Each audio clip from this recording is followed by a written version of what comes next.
Assalamualaikum warahmatullahi wabarakatuh. Salam bahagia Bapak Ibu Guru Penggerak.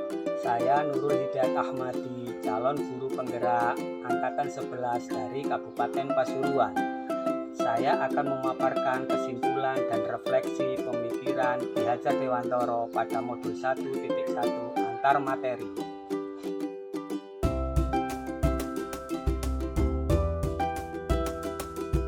Pendidikan dan pengajaran tidaklah sama. Pengajaran adalah bagian dari pendidikan.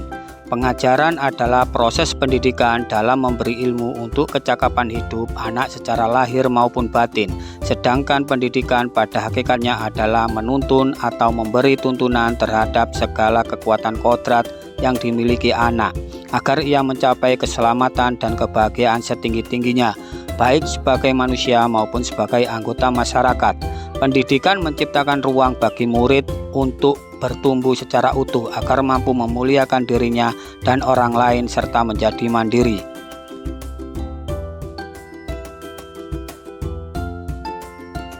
Sebelum mempelajari modul 1.1 tentang pemikiran Ki Hajar Dewantoro, pembelajaran yang saya lakukan hanya sebatas transfer materi pelajaran saja. Saya menganggap ketuntasan dalam penyampaian materi lebih penting daripada memahami karakteristik murid. Biasanya saya hanya melihat nilai murid dari aspek kognitif saja, misalnya saat mereka mengerjakan soal berupa tugas atau ulangan harian. Jika nilai murid sudah mencapai KKM, dinyatakan pembelajaran sudah berhasil. Selain itu, saya pun beranggapan bahwa murid sebagai objek pembelajaran, sehingga pembelajaran berpusat pada guru atau menggunakan metode teacher center. Sebelumnya, saya tidak memperdulikan apakah murid sudah benar-benar paham dari apa yang sudah saya ajarkan atau tidak. Karena fokus utama saya lebih ke tercapaian materi, mengingat materi yang saya ajarkan cukup padat di tiap-tiap semesternya. Saya pun hanya meminta siswa menghafal materi yang saya ajarkan tanpa memikirkan bagaimana cara agar materi tersebut bisa dipahami sepenuhnya. Sehingga saya pun sedang merasa gagal dan mengeluh jika banyak murid yang tidak tuntas setelah melakukan evaluasi.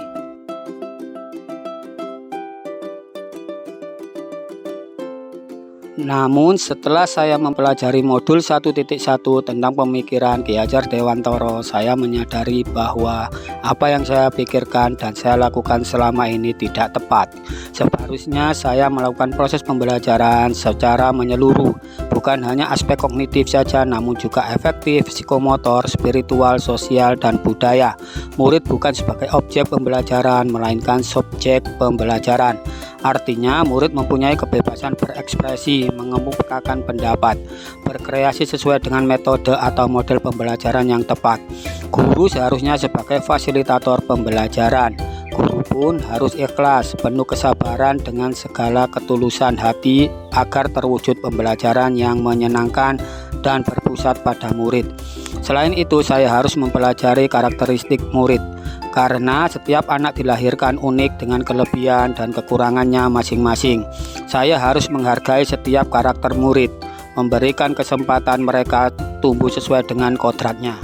Yang dapat segera saya terapkan dalam pembelajaran di kelas antara lain, merancang pembelajaran yang interaktif dan menyenangkan dengan melibatkan murid sesuai metode student center. Berikut saya akan menerapkan pembelajaran abad 21 yang sesuai pemikiran Ki Hajar Dewantoro, yaitu berpikir kreatif, kritis, komunikasi, dan kolaborasi, yang berpegang teguh pada konsep kemerdekaan anak. Pembelajaran tidak lagi menuntut tetapi menuntun, karena tugas guru adalah memberi tuntunan atau arahan yang baik kepada murid, berusaha menjadi teladan bagi murid baik dalam perkataan maupun perbuatan. Selanjutnya saya harus mengenali karakter dan latar belakang murid dengan menjalin komunikasi yang baik. Semoga video ini menginspirasi Bapak Ibu pejuang pendidikan. Salam guru penggerak, guru hebat. Wassalamualaikum warahmatullahi wabarakatuh.